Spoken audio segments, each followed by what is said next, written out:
Christian Rachel, bonjour. Bonjour. Merci de nous accueillir dans vos locaux. Bienvenue. En quelques mots, est-ce que vous pouvez vous présenter?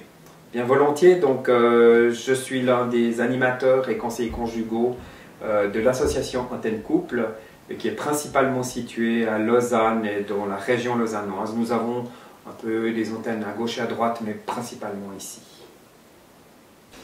Pour la première question, on vous téléphone parfois pour des questions d'infidélité? Oui, effectivement, c'est un des sujets qui fait que les gens viennent en consultation à Antenne Couple. C'est quand il s'est passé, disons, une aventure qu'on appelle extra-conjugale. Quelles sont les expressions que les gens utilisent pour parler d'infidélité?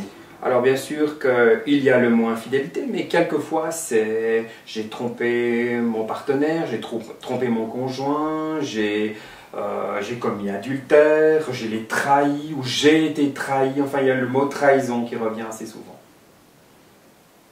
Est-ce que l'infidélité arrive particulièrement après la venue d'un enfant?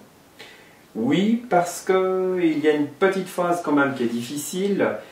C'est le fait que bien sûr la sexualité est devenue différente dans le jeune couple. Et puis la venue du bébé va provoquer toutes sortes de changements. Qui fait que parfois l'homme est tenté d'aller voir ailleurs à ce moment-là. C'est un petit peu particulier, mais c'est vrai, ça arrive assez fréquemment. Y a-t-il d'autres circonstances qui amènent des situations d'infidélité?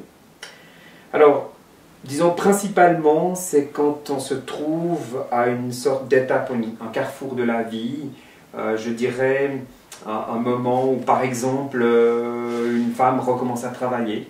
Donc elle va se retrouver de nouveau dans un contexte social plus large que sa famille. Et du coup, elle va nouer certaines relations avec des personnes, des hommes. Et là, il y a une possibilité effectivement de commettre adultère. Donc par rapport à ça, c'est une circonstance pour les femmes. Du côté des hommes, bien sûr, on est aussi dans l'aspect comparatif. Donc quand ça ne va pas très bien dans le foyer, régulièrement les hommes vont jeter un coup d'œil à gauche ou à droite, et si une occasion se présente, eh bien c'est possible. Quels sont les sentiments qui habitent les personnes qui commettent une infidélité? Alors bien sûr, il y a d'abord un sentiment de honte, on a quand même trahi l'autre, même si ça ne marchait pas bien dans le couple, il y a ce sentiment de culpabilité qui prédomine, sentiment qui peut d'ailleurs s'estomper avec plusieurs infidélités ou alors une infidélité qui se déroule dans le temps. Et donc dans ce sens-là, ce sentiment va peut-être disparaître, faisant place à de la colère, de la rancune, des choses comme ça. Finalement, c'est parce que mon partenaire, ma partenaire ne m'a pas convenu, se comporte mal avec moi que j'ai commis ça. Donc une sorte d'auto-justification. Il semble qu'une certaine forme d'infidélité est à la mode. Alors oui, on va trouver effectivement des psychologues, des personnes sur Internet qui vont vous proposer l'infidélité comme mode alternatif pour dire que le couple a besoin d'un petit peu de neuf. Voilà, quelque chose qui va permettre de donner un stimulant, ce qui fait que finalement on va pouvoir rester en couple grâce à l'infidélité. C'est une sorte de paradoxe et on va le retrouver en particulier dans une entreprise qui a été mise au point aux États-Unis et au Canada et qui propose des adultères protégés pour permettre justement l'épanouissement du couple. Doit-on considérer comme ringardes les personnes qui ne défendent pas l'infidélité? Non, moi je pense pas qu'elles sont ringardes, elles ont simplement envie de dire que si on s'attache à quelqu'un et qu'on le respecte, et bien que c'est possible de vivre une vie de couple sympa, généreuse, pleine d'amour, sans forcément qu'il y ait ce piment de l'infidélité que préconisent d'autres personnes. Et il faut quand même dire qu'il y a une large frange de population qui n'a pas besoin de l'infidélité pour vivre. Qu'est-ce que vous proposez aux gens qui ont pratiqué l'infidélité? Alors bien sûr que si les gens viennent par rapport à ça, il y a toute une démarche à faire qui leur permet de revenir de cela, de renouer, de se reconnecter, comme on dit aujourd'hui. Il va falloir travailler sur le couple, pas seulement sur le phénomène même de l'infidélité, mais aussi tout ce qui a amené cela.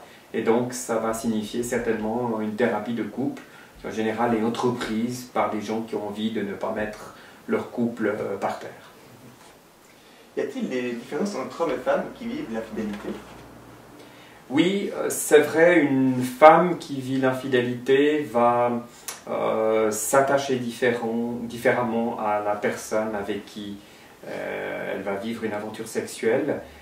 Il y aura un attachement plus grand au niveau affectif. L'homme est peut-être capable d'avoir une aventure, soit une fois, soit de façon prolongée, sans forcément que des aspects psychologiques, émotionnels profonds viennent s'y greffer. Donc on va se retrouver avec quelque chose qui est plutôt de nature sexuelle, encore qu'il y a des exceptions aussi du côté des hommes, on est bien d'accord. Une bonne parade à l'infidélité, ça serait quoi? La meilleure parade, c'est une formidable sexualité, c'est-à-dire finalement quelque chose qui permet au couple de s'épanouir, se développer, avoir un bon projet, se réjouir ensemble dans leur complicité. Et je pense que si les personnes n'ont pas leur rituel, leur routine, et qu'ils ont réussi à finalement développer leur sexualité, ils n'auront pas envie d'aller voir ailleurs, c'est tout simple. Je vous remercie, M. Reichel. Merci beaucoup.